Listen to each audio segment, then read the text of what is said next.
Have you ever looked up at the stars and wondered how ancient people lived, without any machines, electricity, or even maps? Managed to build things we still don't fully understand today? Yeah, same. Tonight, we're traveling back in time, not to battles or empires, but to the quiet brilliance behind the ancient world's greatest scientific wonders.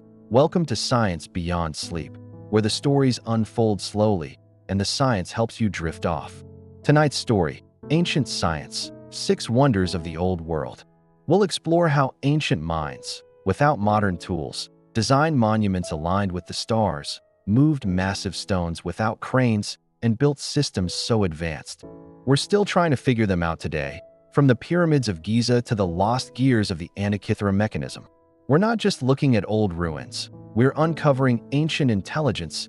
So get comfortable. Loosen your grip on the day and let your mind wander back to a time when the world was slower, darker, but just as curious as it is now. This is Science Beyond Sleep. Let's begin.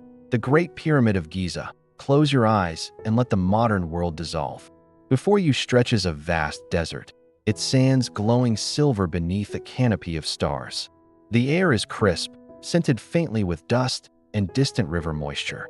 As your vision sharpens, a silhouette emerges, 4 triangular faces converging to a single point. You stand before the Great Pyramid of Giza, a monument to humankind's earliest scientific and spiritual dreams. Pause and observe its stark geometry. Each side measures roughly 756 feet, forming a perfect square. Imagine the challenge of leveling such a foundation over 4,500 years ago. The solution? Simple physics. Trenches filled with water, using its surface to establish a perfect horizontal plane, an early triumph of applied science. Step closer. More than 2 million limestone blocks rise before you, some weighing up to 80 tons. How were they moved? Scholars suggest sledges gliding over wet sand, barges along the Nile, and massive workforces in rhythm. Picture the coordinated chant of laborers as they hauled stone across time. Run your fingers along the rough stone, once encased in polished Tura limestone, gleaming white beneath the sun. Ancient travelers likened it to a frozen beam of light. Earthquakes and looters stripped the casing away, but the core endures, its geometry whispering of perfection. Look upward. Though the original capstone is lost, the apex still pierces the sky at nearly 480 feet. For nearly 4,000 years, no human structure reached higher. It stood through the rise and fall of empires, bearing silent witness to history's great tides. Enter now. The descending passage angles deep into bedrock, its ceiling so low you must stoop, a gesture of humility before ancient ambition. This shaft aligns almost exactly with true north, possibly guided by stars that never set. Anchoring the structure to eternity, at the end lies the subterranean chamber, hewn into the bedrock, left unfinished. Its purpose is uncertain, an abandoned tomb, a symbolic womb, or a decoy. Yet its incompletion feels deliberate, an ellipsis carved in stone. Retrace your steps to the ascending passage. It leads to the Grand Gallery, a breathtaking corridor, nearly 30 feet high but barely shoulder wide. Its tiered ceiling disperses weight outward, preventing collapse. Walk lightly on its central trench, where every step echoes with a soft, resonant hum. At its summit lies the king's chamber, constructed of rose-colored Aswan granite. The blocks fit so tightly that even modern gauges would struggle to find gaps. Stand in its center. Your breath returns to you in whispers, a private dialogue with stone. The chamber's dimensions mirror the golden ratio, a geometry that calms the nervous system. The granite sarcophagus lies empty now, its occupant long gone, but the air still feels consecrated, ready to carry the soul of a king skyward. Notice the narrow shafts in the chamber walls, aligned with Orion's belt and Sirius, celestial homes of Osiris and Isis. These handspan-wide channels once welcomed starlight, linking the earthly tomb to the sky's eternal fires. Even today, with satellites and lasers, their precision humbles. Above the king's chamber are 5 relieving chambers stacked like stone lungs. They redirect the weight of the structure through massive granite beams.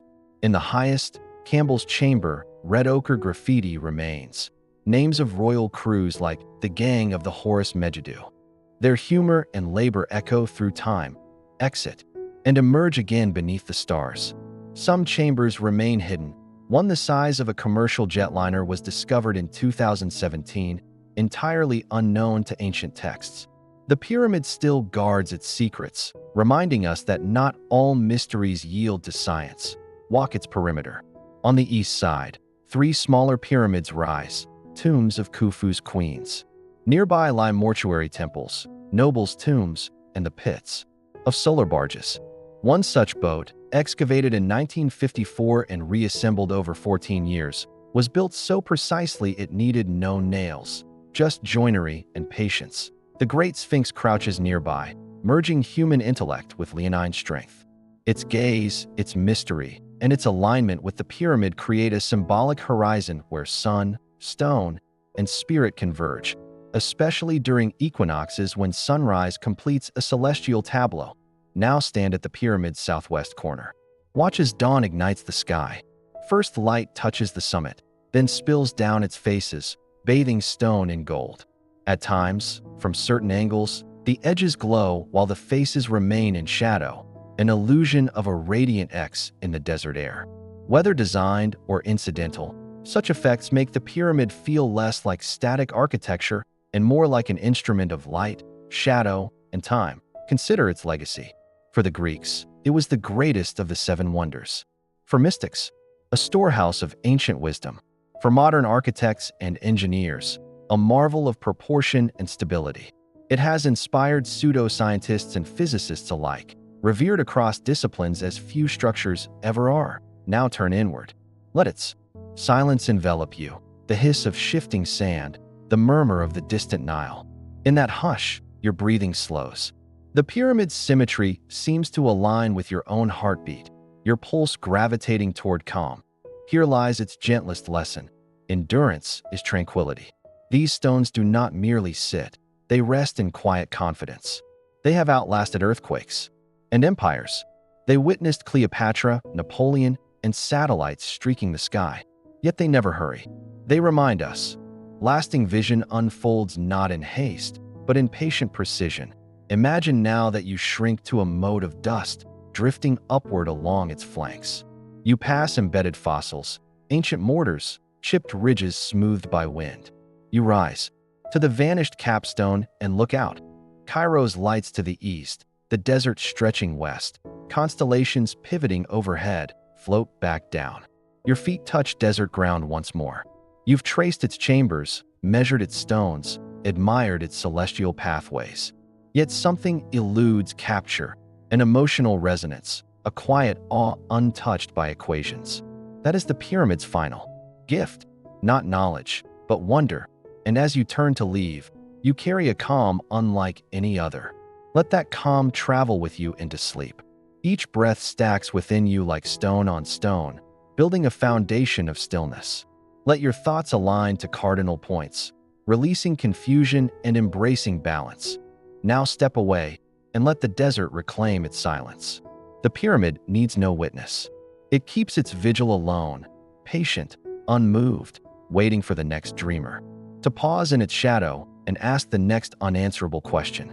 The Hanging Gardens of Babylon. The heat of day has slipped behind the western horizon, leaving the city of Babylon draped in velvet dusk. In the distance, the Euphrates flows like a dark ribbon of polished obsidian, its surface gathering moonlight in gentle ripples that never truly break the river's hush. You stand upon a stone quay, feeling residual warmth radiate upward through sandal soles, when a breath of cool, fragrant air drifts across your face. In it, you detect notes of cypress, crushed mint, and something faintly floral, hints of a wonder rising just ahead, tier upon tier, where ordinary earth gives way to a man-made mountain of living green.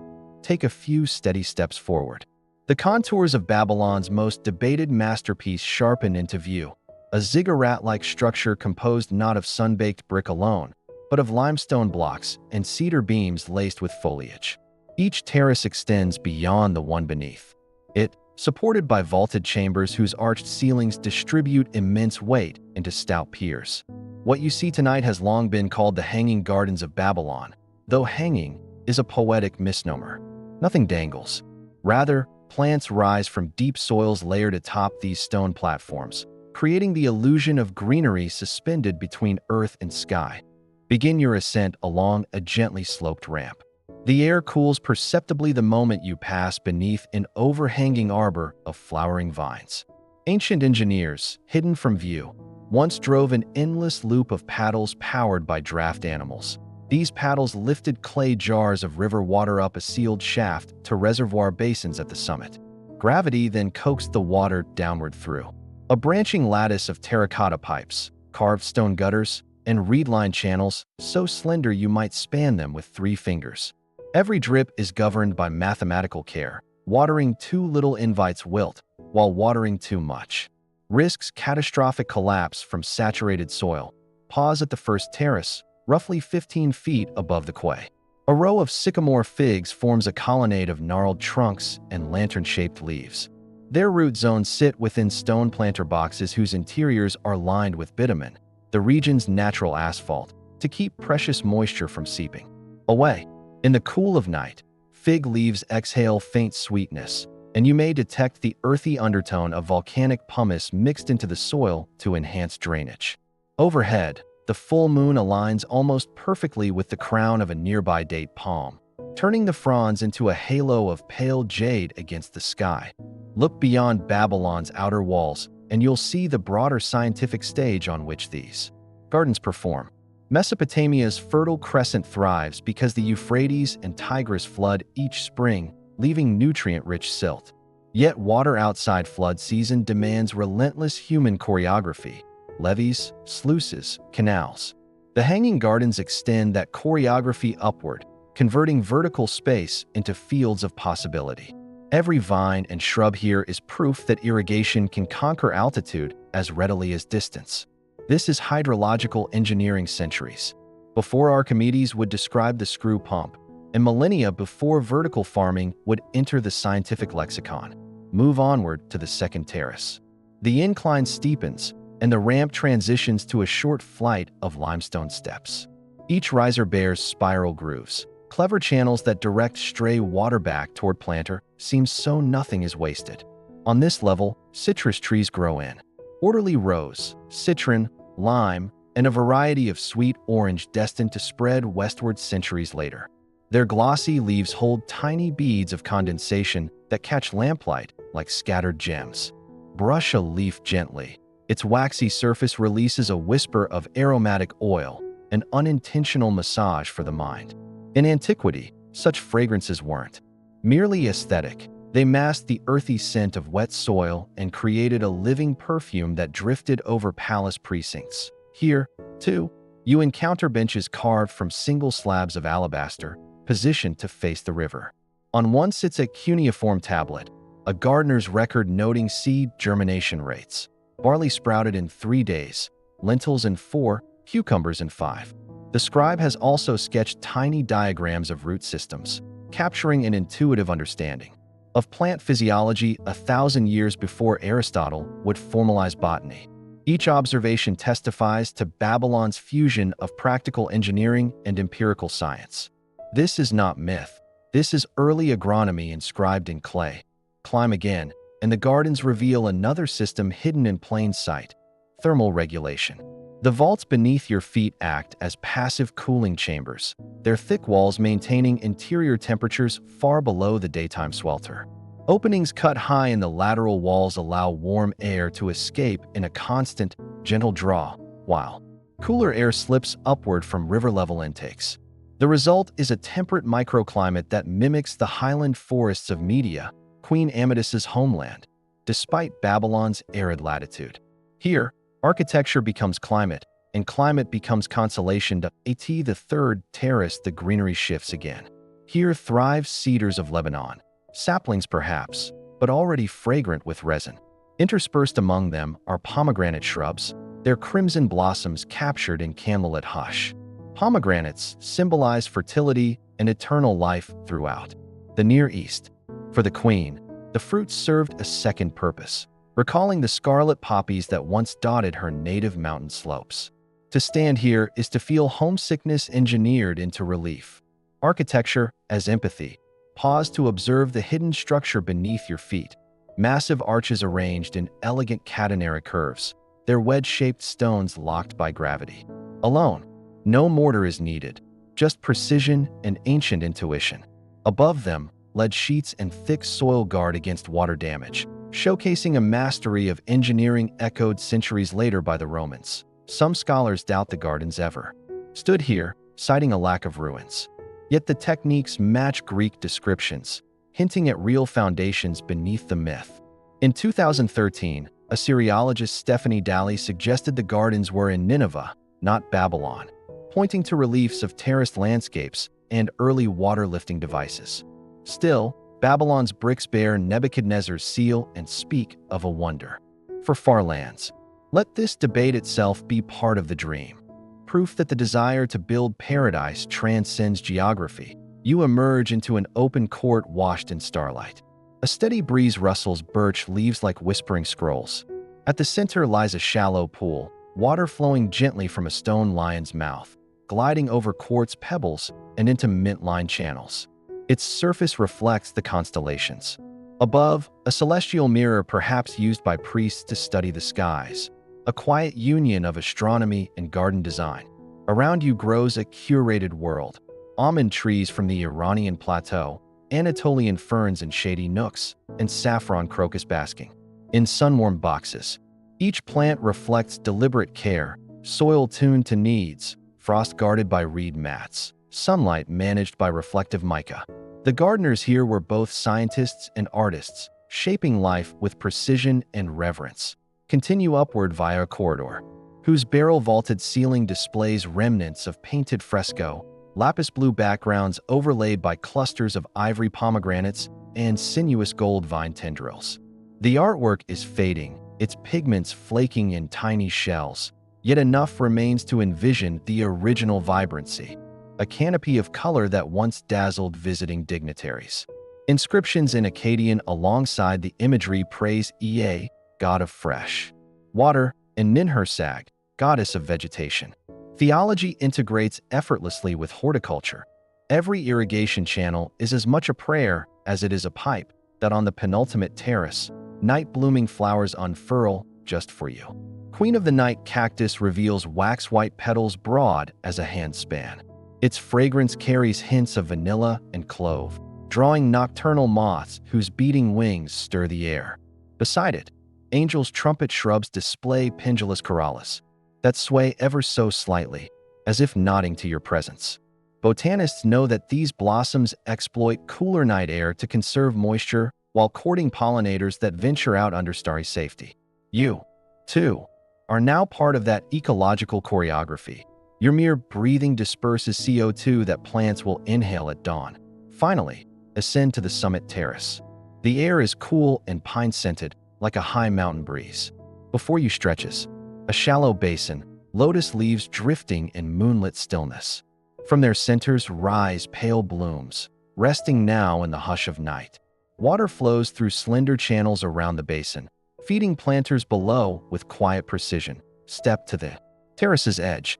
Babylon lies far below, its walls and gates faint outlines in the dark, lanterns flickering along canal paths. From this height, the city feels small, but the garden beneath you seems infinite, its terraces climbing toward the stars. Let your eyes close with the sinking moon, carrying the memory of water, stone, and root. Whether in Babylon or Nineveh, the vision now blooms in your mind.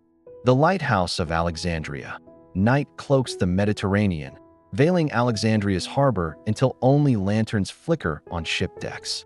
Yet one light outshines them all, a steady beacon atop the island of Pharos, just offshore from the royal quarter. Though the sun has set, the tower glows pale and constant, guiding merchant ships and war triremes towards safe harbor.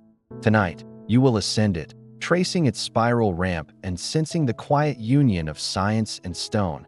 Begin at the causeway, the heptastadion, a man-made spine-binding island to mainland, dividing the harbor's waters. Waves murmur along its flanks as you walk, sea breeze cool on your face.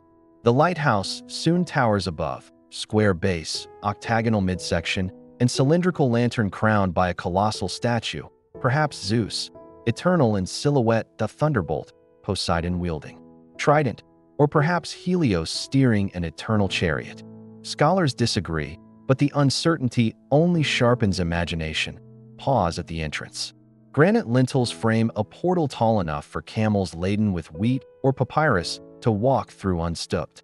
An inscription once dedicated the building to Ptolemy II Philadelphus, whose court mathematician, Sostratus of Cnidus, engineered the tower around 280 BC. Legend whispers that Sostratus cunningly carved his own name into the stone, then overlaid it with a thin plaster lauding the king. Sea spray dissolved the plaster over decades, revealing the true author engraved beneath.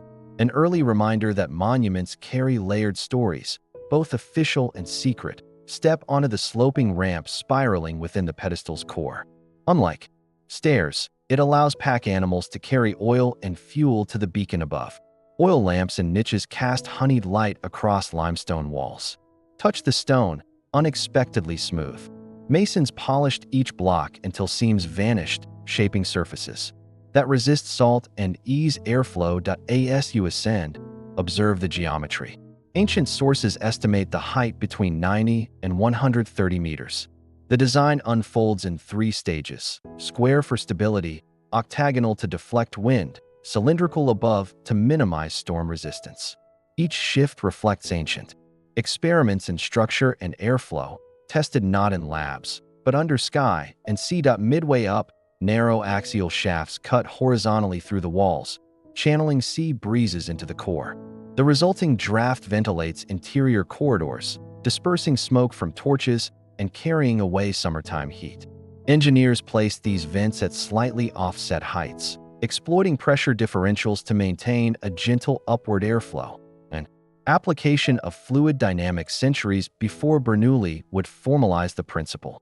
Even tonight, when flames are banked low to conserve fuel until pre-dawn watch, you can feel faint current brushing your skin like a comforting whisper. Approach a viewing aperture and gaze through. Below, the harbor curls around breakwaters, bristling with bronze braziers. Ships at anchor rock slowly, their masthead lights bobbing like constellation fragments set afloat on water. Inland, the great library's roofs glint under moonbeams, while the Serapeum's columns cast long shadows. Across Royal Gardens, Alexandria, the city of syncretic knowledge, rests now in contemplative hush, but within its hushed belly scribes copy ostraca, inventors adjust astrolabes, and physicians concoct herbal milks for sleepless minds. The lighthouse is that city's vigilant eye, measuring distances with light, counting breaths of sailors who trust its promise, resume climbing and reach the second stage. Here the ramp gives way to a spiral stair hugging the octagonal walls. Stone treads fan outward like pages of a codex.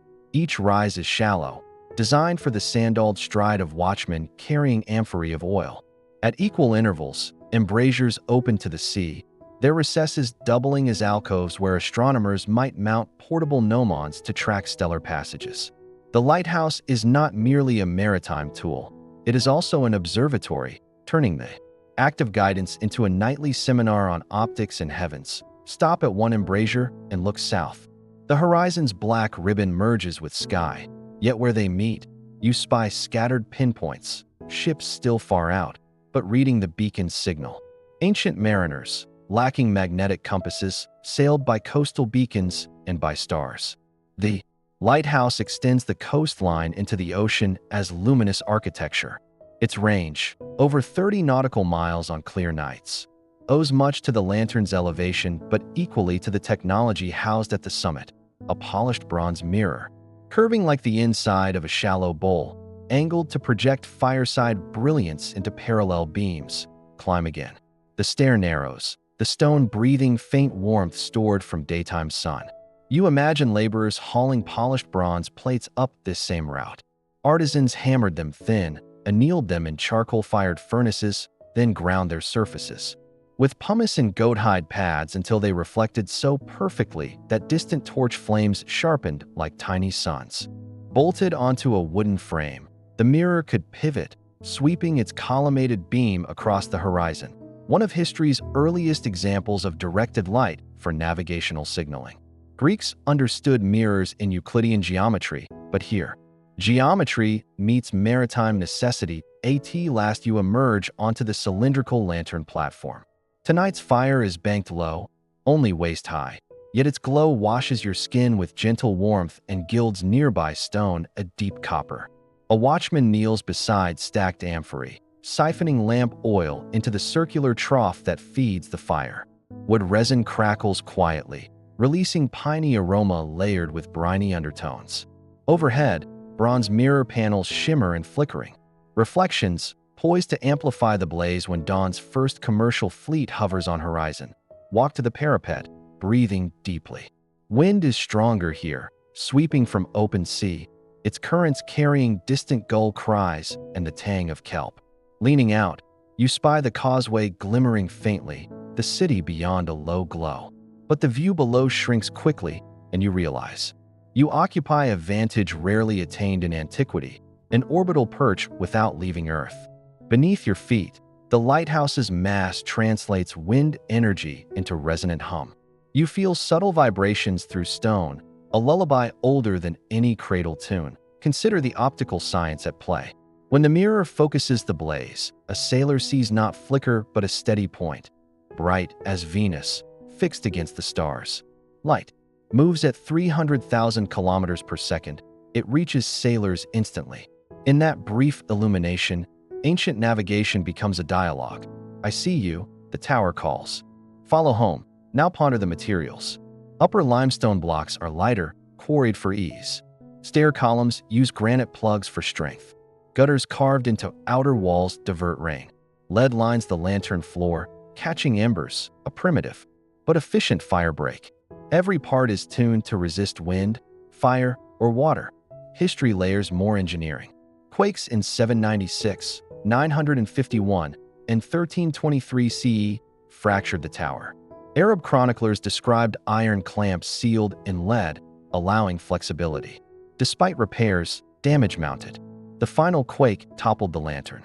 The Mamluk Sultan used the stones for a fort, but its form endured. Modern lighthouses echo its height, optics, and strength. Recall 1968. Honor Frost's team dove Alexandria's harbor and found massive carved blocks, fragments of Pharos. Waves and time toppled the structure, yet its legacy persists, like sediment in the delta of human thought. At the lantern's center, a brazier glows. Whisper here and hear your voice rebound, low and drawn out. Lighthouse keepers may have used this resonance to mark prayers or time, a union of sound, light, and duty. On a small table, a shard of obsidian, a mirror alignment tool, reflects your face. This volcanic glass, once carved into scalpels, now sharpens light. Place it back. Warm your hands by the flame. Centuries pass in a breath. Begin your descent. Each step curves through time. Ptolemaic kings, Roman grain prefects, Byzantine monks, Arab astronomers, crusaders, Ottoman merchants, all once relied on this beacon. Their footfalls echo with yours. Midway, the sound of waves deepens. Columns carry the sea's murmur, a giant's breath. Sailors claimed they could hear the lighthouse. Before they saw it, guided by its subterranean hum, reached the base. The tower looms behind, flame dwarfed by starlight, yet brighter than Orion to sailors. Ahead lies Alexandria's royal district, temples beginning to catch the dawn. Turn back once more. The lighthouse's reflection ripples, a quivering beam, from sea to sky, pointing to the harbor mouth. Even water bears its light. Carry three truths. First, elevation magnifies the ordinary. A single flame, raised high, becomes a star. Second, structures must breathe with the world, ramping, venting, shielding. Third, even in ruin, principles endure. The eastern sky blushes. Masts rise like sketches. The lantern dims as the sun ascends. Tower keepers rest. Let that shift carry you into sleep. Picture lying on sun-warmed stones. Your breath follows the tide. Inhale with the swell, exhale with retreat. The lighthouse now stands inside you. Your spine a central column, ribs like arches, thoughts climbing until they rest in a quiet, glowing chamber. There, a single flame endures, steady and calm, guiding dreams across unknown waters. Rest, traveler. Let Pharos keep its watch. Hypatia and the music of the spheres, the streets of ancient Alexandria sleep beneath a canopy of stars. Above the columns and copper-domed observatories, beyond the whispering gardens of the Mouse Ion, a gentle breeze stirs parchments left open on a cedar desk. Candlelight flickers beside them. The room belongs to a woman cloaked in both wisdom and myth, Hypatia. Tonight, you will follow her through the silence of philosophy and the harmony of mathematics, across the constellations of her thought, until sleep gathers you in her arms. It is the year 400 CE. The Roman Empire still holds sway over Egypt, though its grasp weakens. Alexandria is a city of contradictions, of philosophers and zealots, mathematicians and mobs, scrolls and swords. But within the high walls of the library, in lecture halls where ideas still bloom, one voice rises with clarity, that of Hypatia, daughter of Theon, professor of mathematics, astronomer, and guardian of ancient knowledge. Picture her now, walking through the colonnade of the Serapeum just before sunrise, robes fluttering in the sea breeze. Her hair is braided in the Greek fashion, bound by thin bands of leather ink stained from years of scribing. In her arms, a bundle of wax tablets, a scroll on Apollonius's conic sections, and a model of the celestial spheres carved from sycamore wood. She walks with a serenity born not of detachment, but of deep engagement, with the stars, with the earth, with the space between them. Her students gather in quiet awe, seated on smooth stone benches worn by time and thought. There are men and women, Romans and Egyptians, pagans and Christians. All are united not by creed, but by curiosity, the true religion of Alexandria. Hypatia's voice is soft, but carries. All motion, she begins, is governed by proportion. In geometry, we find the rhythm of the cosmos. She draws a circle in dust with a bronze stylus. This, she says, is not merely a shape. It is the boundary of perfection. The moon travels in curves like these, and so does the mind when it contemplates beauty.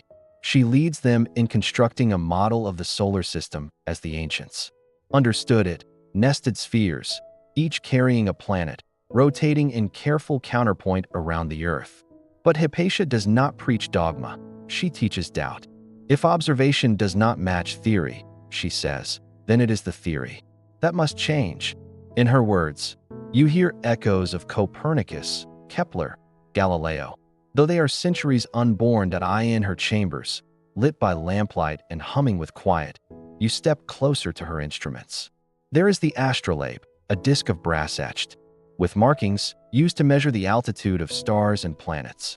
There are scrolls copied from the library of Pergamon, formulas from Ptolemy, treatises by Archimedes, and beside them, parchment scrawled in her own script, annotations, corrections, questions that reach forward in time like outstretched hands. She leans over the astrolabe, adjusting the sighting rule, then murmurs to herself, "What if the heavens sing?" You realize she is not merely calculating, she is listening. The ancients believed in the music of the spheres, that celestial bodies, in their motion, produce a kind of music too subtle for human ears. But Hypatia listens with her mind. She sees equations as melodies, the distance between orbits as harmonic intervals. Pause now. Breathe with her. Inhale the scent of beeswax and old scrolls. Exhale slowly. Let your thoughts circle like planets. Around the quiet gravity of her wisdom, she recites from memory. There is geometry in the humming of the strings. There is music in the spacing of the spheres. The words are Pythagoras's, but she wears them like her own. You imagine her drawing connections between music and astronomy, between the octave and the doubling of a radius, between the fifth and a planetary alignment. Sleep does not come yet, but your mind begins to drift, not into forgetfulness, but into a higher attentiveness, the kind that precedes dreams rich with symbols. Now walk with her through the library's inner gardens, where the sound of a fountain mimics rainfall, and ivy clings to the pillars. She speaks of Euclid. We learn not for utility, but for virtue. Of Plato, the stars are the visible gods. Of herself, but only in passing. To seek the truth is the greatest devotion. under a fig tree heavy with ripening fruit. She stops and points upward. The moon hangs low, pale and translucent. Even it, she says, is not eternal in its form. Everything changes, but beneath change lies pattern. At her feet, a student writes equations into the dirt with a reed stylus.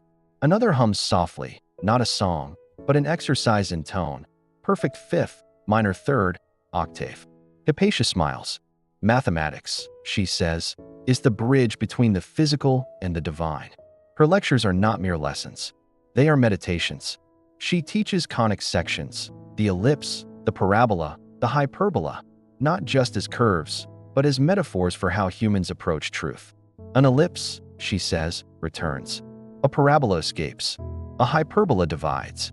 You close your eyes and see them glowing like celestial threads across a black sky, paths traced not by comets, but by ideas. At dusk, Hypatia returns to her chambers.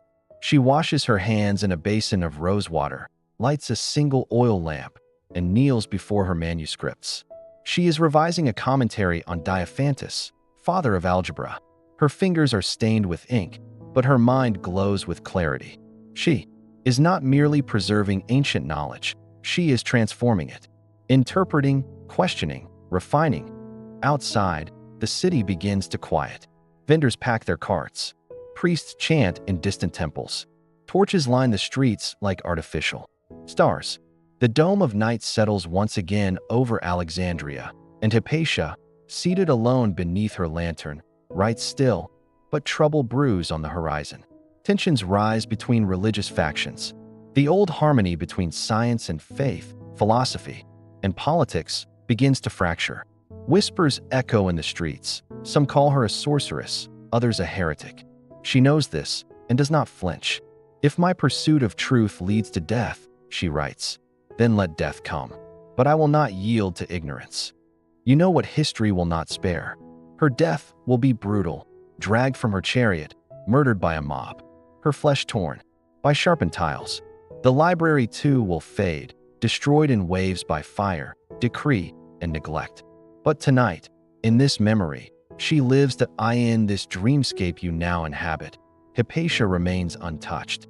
Her voice echoes through the garden courts. Her diagrams remain on the chalk-dusted floor. Her astrolabe spins gently on its brass axis, catching moonlight.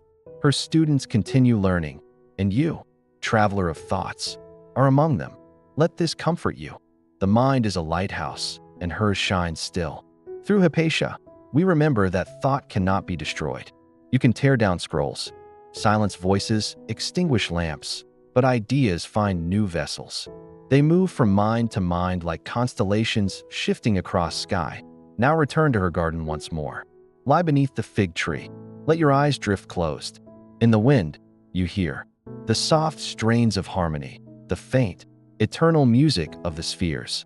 Each breath you take matches the rhythm of planetary arcs. Inhale, Mercury races. Exhale, Saturn drifts. Your mind floats outward, beyond this world, gently orbiting a star of pure understanding. Sleep now, dear listener. Let Hypatia's voice carry you across the night, through astronomy and philosophy, through equations and echoes, through memory and dream. The music of the spheres continues, and you are part of its song. The whispering trees of Luther Burbank. The sun rises gently over Santa Rosa, California. A delicate mist clings to the leaves of orchards and gardens, catching the first golden rays like lace. This is not a place of industry or war, but of patience, of greenhouses, root beds, and whispering trees. It is here, beneath the slow arc of decades, that one man taught nature to dream, and to dream differently. His name is Luther Burbank. You may not know him, but you've met his work. In the crispness of an improved apple, in the petals of a seedless sunflower, in the tender skin of the Burbank potato, which fed a nation and shaped a continent. Yet his genius was not in control, but in listening, in asking a question older than science. What if nature wants to grow in ways we have not yet imagined? Tonight, let us walk through his gardens. Let us listen as he listened, not with force, but with stillness. And perhaps, as sleep overtakes, you too will hear the trees whisper. You begin in the experimental fields, where hundreds of rows stretch out in quiet symmetry. Each row a possibility, each plant a story. Here, Burbank cross-pollinated plums for 20 years. He didn't just plant, he observed for thousands of hours, waiting for one tree in 1,000 to bear something new. Sweeter, heartier, more beautiful. He called his work creative evolution. Not quite science, not quite art, but something in between. The greatest scientist, he once said, is he who is most alive to all that nature reveals to him.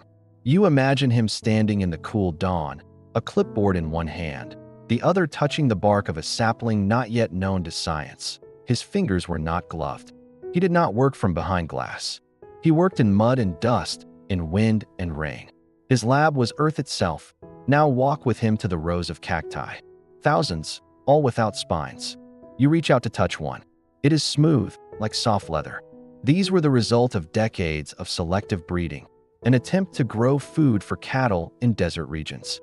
Most thought it impossible, but Burbank believed that even pain, in nature, was negotiable. He did not shout at the plants. He did not command. He observed. He waited. He bred a cactus that forgot it had to defend itself. And when it stopped growing thorns, it offered nourishment to the world. Sleep now begins to curl around your thoughts like the vines climbing his garden walls. But stay with him a little longer. You step into the greenhouse, its glass walls fogged with breath and warmth. Inside, row upon row of seedlings sit in trays labeled not by name, but by number: 876, 877, 878. To outsiders, this seemed cold, mechanical. But to Burbank, each was a mystery yet to unfold. He studied their shape, their posture, the curl of each leaf. He spoke to them gently. He once claimed that plants respond to kindness, that they feel, not as we do, but enough to notice the presence of love. Scientists debated him. But you, walking through this greenhouse, sense a quiet affection hanging in the air like perfume. A plum tree leans toward the window light. A hybrid lily unfurls in slow-motion elegance. A potato the size of a baby's fist lies beside a note. Perfect yield, mild taste, disease-resistant. Repeat. These were not just vegetables. They were instruments in a slow symphony of improvement. He created the Shasta daisy, pure white, elegant, and durable. He bred spineless plums, stoneless, cherries, white blackberries, and more than 800 new plant varieties in his lifetime. But his deepest curiosity was not just what nature could make, but what it meant to collaborate with it. Luther Burbank saw himself as an apprentice to the soil. And like any apprentice, he showed up daily, without ego. Every weed, he said, is a potential flower. He believed that nature hides beauty in disguise, waiting for patience to unveil it. Now follow him into the shade of the walnut trees. He is older now. His beard is streaked with gray. He walks more slowly. But still, he pauses before each tree, examining the bark, the roots, the leaves. You hear him say softly, "You are strong, but you can be stronger." It is not a command. It is an invitation. As he moves, he tells you stories of the russet potato that saved his family from poverty, of the $150 loan he used to buy his first patch of land, of the thousands of hours spent just watching, always watching for the one plant that broke the pattern. He was not driven by profit. He often forgot to patent his inventions. He gave freely to farmers, to schools, to experimenters. Because, he said, every child of nature is a poem. He saw no separation between science and soul. In the twilight of his years, visitors came from all over the world: scientists, inventors, farmers, poets. Thomas Edison called him a genius. Helen Keller called him a magician. He only smiled, hands in the dirt, always looking for what might bloom next. You rest now on a bench under an apricot tree. Its leaves whisper as wind drifts through. Somewhere nearby, a sprinkler ticks softly. Luther Burbank is gone. He died in 1926, but you feel his presence in every branch and blossom. You realize his true creation was not any one fruit or flower, but a new way of seeing the world. A world not as static, but pliable. Not as something to conquer, but to befriend. A world that answers, if only we learn how to listen. Breathe deeply now. Inhale the scent of soil, of blossoms, of fresh rain. Exhale the noise of your day. Let the hum of chlorophyll lull you. To peace, you lie down in the orchard grass. Overhead, stars begin to emerge, shyly, one by one. The trees rustle. Somewhere, a lily folds in sleep. The earth turns beneath you, slow and generous. Just as Burbank believed it should, sleep now, listener. Dream of gardens without fences, of apples that glimmer in moonlight, of roses bred for scent and silence. Let nature cradle you, the way Burbank cradled each seedling. Patiently, lovingly, and when you wake, carry his whisper with you. The world grows best when it is loved. The dream catcher and the science of sleep. Long ago, in the quiet hours before dawn, when fires had burned low and only the stars kept watch, the Ojibwe people gathered close to tell stories. Not of war, not of conquest, but of a small guardian. The Asabikshin, the spider. Not one of fear, but of protection. She spun her webs with patience and wisdom, high above the sleeping places of children. Delicate, glistening with dew, her threads caught the bad dreams that wandered aimlessly. Through the night, she was the filter, the keeper of peace. The good dreams, they said, were clever and kind. They knew how to slip through the small center hole of the web and drift gently down the feathered strands, like morning mist descending, until they reached the dreamer below, soft as a mother's lullaby. You know this talisman as the dream catcher, a sacred circle wrapped in sinew, strung with web-like threads, often adorned with beads, feathers, and symbols of the earth. To some, it's a keepsake. To others, a charm. But what if this ancient object holds more than myth? What if it's not merely a relic of tradition, but a map, a metaphor, a guide to how the sleeping mind works its quiet magic? What if, as the spider weaves her net, your brain weaves something just as intricate, not of silk, but of meaning? Tonight, let us journey, not across prairies or under starlit skies, but inward, through the labyrinth of your own mind. Let us wander into the sanctuary of sleep, into the spaces where dreams are born and memories are shaped. Let us explore how the science of the night mirrors the mystery of the dream catcher, each thread an echo of neural connection, each loop a path for thoughts to follow as your eyes begin to close and the world around you dims. Imagine the dream catcher suspended above, turning gently in the air. Its threads shimmer with intention, each knot pulsing with quiet knowledge. The feathers stir with your breath. Its form is simple, yet its purpose is vast, a silent witness to the deep rhythms of your body and brain. Sleep begins in shadows. Not the shadows that hide monsters, but the kind that cradle you, like a blanket pulled over the mind. Your body cools. Your limbs loosen their grip on the day. The muscles soften. Your breath deepens into a slow, regular tide. This is stage one, the threshold, the edge of waking and dreaming. You stand between two worlds, like a canoe gently bumping against the shore. Thoughts drift in and out. A memory flickers. A half-formed sentence. The feeling of falling or of flying. A name, your name, echoes faintly from the distance. And then, without realizing it, the rope is loosened. The boat slips into the river. You have crossed. Now you enter stage two. The brain begins to shift its rhythm. Neurons fire in sudden, synchronized bursts, sleep spindles, they're called. These brief pulses, measured in milliseconds, are like knots in the web, reinforcing what matters, filtering what doesn't. Paired with K-complexes, large waves that respond to external sounds. These patterns work together to keep you asleep. They are the brain's protective net. You are unaware of it, but already, your mind is catching things. Ideas too subtle to grasp during the day, emotional residues from hours past, sensory details that passed unnoticed. All of it is held now, examined, shaped into coherence. Your heart slows, your muscles twitch, your body temperature drops further, a few degrees, but enough to change your inner climate. This cooling primes the brain for the deeper journey ahead, and you go willingly, drawn by a force older than thought. Now, gently, you descend into stage three, often called slow-wave sleep. This is the deepest, most restorative part of the cycle. Your brainwaves slow to a heavy, measured rhythm, delta.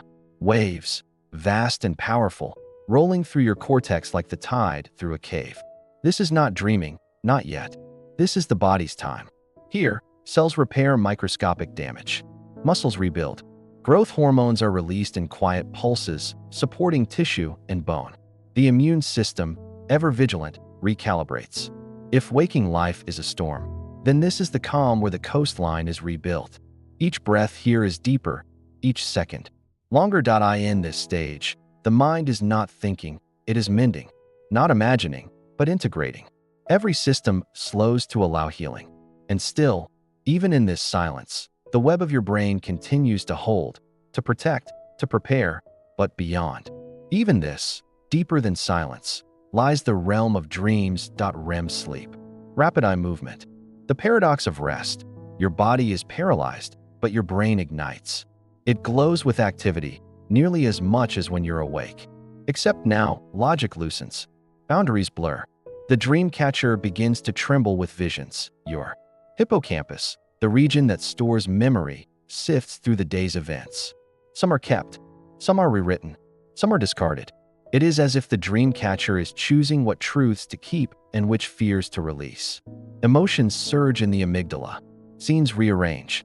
You are both the actor and the audience in a story you did not plan. Why do we dream? Scientists still do. Not fully know. Some say it is emotional regulation, a way for the brain to rehearse threats safely. Others say it is creative recombination, taking what we know and making something new. Still others believe dreams help consolidate memory, placing the day's events into long-term storage. But the Ojibwe had a simpler view. Dreams were messengers. Some you welcome, some you must keep away. And the dream catcher, like your sleeping mind, knew how to choose. Now rise gently from the biological to the symbolic. Consider the shape of the dream catcher itself. A circle, the oldest symbol of life. No beginning, no end. Like the cycle of sleep, which flows in 90-minute loops through the night. Light sleep, deep sleep, REM. Again and again. A rhythm as old as the heartbeat. The web in the center, intricate, deliberate, reflects the neural networks of your own mind. The brain has more connections than there are stars in the galaxy. It is always spinning threads, forming patterns, even in sleep. And the feathers? They are not just decoration. In Ojibwe tradition, they represent breath, soft, slow, and sacred. As dreams descend, they are filtered through breath, through body, into the soul. In scientific terms, your breath does affect your dreams. Deep breathing slows your heart, lowers cortisol, calms the mind. It invites gentler dreams. Breathe in now. Let the air move through your body like wind through feathers. Breathe out.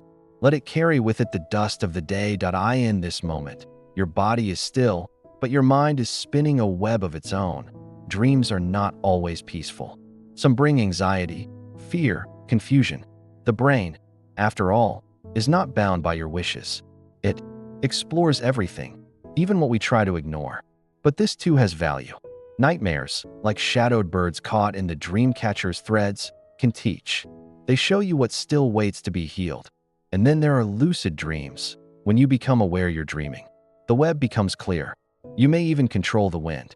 Scientists have found that during lucid dreaming, certain parts of the prefrontal cortex, usually quiet in sleep, light up again. Awareness returns. You become both weaver and web. Imagine now that you are dreaming. You walk a forest path. Moonlight drips through trees. A deer passes, calm and unafraid. Overhead, the stars rearrange themselves into constellations that spell out your name. You are safe. You are whole. You are not lost. You are exploring. And above you, hanging from a branch, a dream catcher sways. When you wake, you will not remember every dream. That's normal. The brain does not archive each image or storyline. It selects only what serves your waking life. But something deeper lingers. The effects remain. Your emotions feel lighter, like dust swept from a surface. Problems may lose their sharpness, softening at the edges. Ideas drift more freely, unmoored from rigid thought. That is the quiet, mysterious power of the night. You are not passive while you sleep. Far from it. You are active in a different, gentler way, not with motion, but with meaning. Your brain, your body, your very spirit, they are working, sifting memories, sorting feelings, stitching frayed edges of thought. You are weaving yourself back together, thread by invisible thread, Sleep is not escape. It is return. Return to balance, to healing, to the silent recalibration of your inner world. And tonight, as you lie beneath your own invisible dream catcher, whether it hangs above your bed or exists only in your imagination, allow yourself to let go. Trust the web, strung between the conscious and unconscious. Trust the rhythm that pulses through every breath. Trust that your brain, ancient and wise, knows how to mend itself. If only given time, let the circle of sleep complete itself. Let thoughts fall away like leaves at dusk. Let dreams arrive and depart, each carrying its own secret message, its own strange logic. And let you, the dreamer, rest beneath the stars, suspended between earth and sky. Sleep now, gently, as the ancient web spins above you, delicate, invisible, and strong. You are caught, not in fear, but in peace. Not in paralysis, but in possibility. And in the quiet, in the stillness, in the sacred silence of night, you are safe. You are whole. You are free. Before you drift off completely, let's share one last quiet thought together. If you enjoyed this journey with science beyond sleep, I'd love to hear where you'd like us to wander next. Drop your dream topic down in the comments, whether it's ancient oceans, sleeping comets, or the science of lullabies, and I'll weave it into a future bedtime adventure. And if you'd like more gentle science stories to carry you into the night, tap subscribe and the little bell, so our next voyage finds you right when you're ready to unwind. Sweet dreams, explorer. I'll see you in the next story.